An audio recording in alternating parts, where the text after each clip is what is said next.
இந்த மாதிரி நல்லா மத்தியான வேளையில் மழை பெஞ்சின்னு இருக்கு வெளியில். அப்போது நம்மளுக்கு என்ன தோணும், நல்லா பாட்டு கேட்டுண்டு அப்படி காஃபி குடிச்சுண்டு அந்த மாதிரி இருக்கணும்னு தான் தோணும் இல்லையா? ஆனால் நான் இப்போ காஃபி குடிச்சிட்டு என்ன பண்ண போகிறேன் அப்படின்னு பார்த்தீங்கன்னா, இந்த மாதிரி டைமில் நம்ம நல்லா யூஸ் பண்ணிக்கணும் அப்படின்ட்டுன்னு பாட்டு கேட்டுண்டே பருப்பு பொடி பண்ண போகிறேன். ஸோ இது பார்த்திங்கன்னா நிறைய பேச்சுலர்ஸ்க்கு ஈஸியாக இந்த மாதிரி பருப்பு பொடி அதெல்லாம் பண்ணி வச்சுட்டாங்கன்னா, சுட சுட சாதத்தில் கொஞ்சம் நெய் போட்டு பருப்பு பொடியை போட்டு நல்லா பிசைஞ்சு அப்படி சாப்பிட்டீங்க வச்சுக்கோங்களேன். கூட ஒரு பொட்டேட்டோ சிப்ஸ் அந்த மாதிரி ஏதாவது வச்சு சாப்பிட்டிங்கன்னா தேவாமிரதமாக இருக்கும். ஸோ அந்த பருப்பு பொடியை ஒரு 10 நிமிஷத்தில் நம்ம பண்ணிவிட்டு அப்புறம் மழையை ரசிக்கலாம். ஸோ இப்போ ஒரு பேனில் எண்ணெய் லேசாக தடவி நல்லா க்ரீஸ் பண்ணிக்கணும். அதுக்கப்புறம் 1 கப்பு துவரம்பருப்பு எடுத்திருக்கேன். ஸோ எண்ணெய் விடாமல் நல்லா வதக்கணுங்க.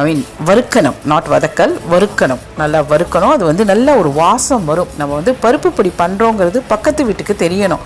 அந்த அளவுக்கு வாசம் நல்லா தூக்கும். அப்போ மிளகு நல்லா 1 டீஸ்பூன் மிளகு எடுத்து அதில் ஆட் பண்ணிக்கோங்க. அப்புறம் ஒரு 1/2 டீஸ்பூன் ஓமம் எதுக்குன்னா பருப்பு கொஞ்சம் வாயு கேஸ். ஸோ ஓமம் போட்டால் ஜீரணத்துக்கு நல்லது. அப்படியே 1/2 டீஸ்பூன் ஜீரகம். ஸோ இதை நல்லா பருப்பு வறுத்ததுக்கப்புறமா ஆட் பண்ணிவிட்டு காரம் உங்கள் அளவுக்கு ஏற்ற மாதிரி. இப்போ எனக்கு மிளகுலையும் காரம் இருக்குது. அண்டு சிவப்பு மிளகாய் ஒரு 5-6 போட்டிருக்கேன். ஸோ மிளகையும் மிளகா வத்தலையும் போட்டு நல்லா வதக்கிட்டு அப்படி எடுத்து தனியாக வச்சுக்கோங்க. இப்போது என்ன பண்ண போகிறோம் அப்படின்னா, இது நல்லா சூடு ஆறட்டும். ஒரு 2 பூண்டு லேசாக வாசனை இருந்தால் போகணுன்ட்டு நான் 2 பூண்டை பொடி பொடியாக நறுக்கி எடுத்திருக்கேன். உங்களுக்கு பூண்டு ரொம்ப நல்லா பிடிக்கும் அப்படின்னா இன்னும் 4-5 பூண்டை கூட பொடி பொடியாக நறுக்கிக்கலாம். நறுக்கிட்டு அதையும் நல்லா ட்ரை ரோஸ்ட் பண்ணிக்கோங்க. ஸோ பூண்டு வாசனை, ஓமம், மிளகு இந்த வாசனையோட சூப்பரான பருப்பு பொடி நம்மளுக்கு ரெடி ஆகிட்டுருக்கு.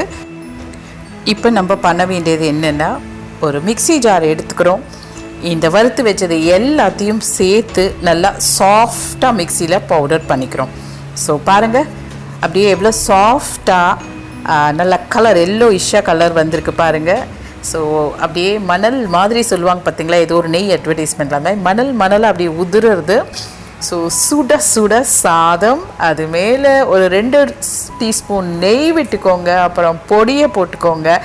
வீட்டில் வத்தக்குழம்பு இருந்ததுன்னா இல்லை வத்தக்குழம்பு மிக்ஸ் வாங்கி வச்சுருந்தீங்கன்னா அதையும் போட்டு சாப்பிட்டீங்கன்னா ஆஹா, அப்படியே இன்னும் 2 பிளேட் சாப்பிட்லாம் அப்படின்னு தோணும்.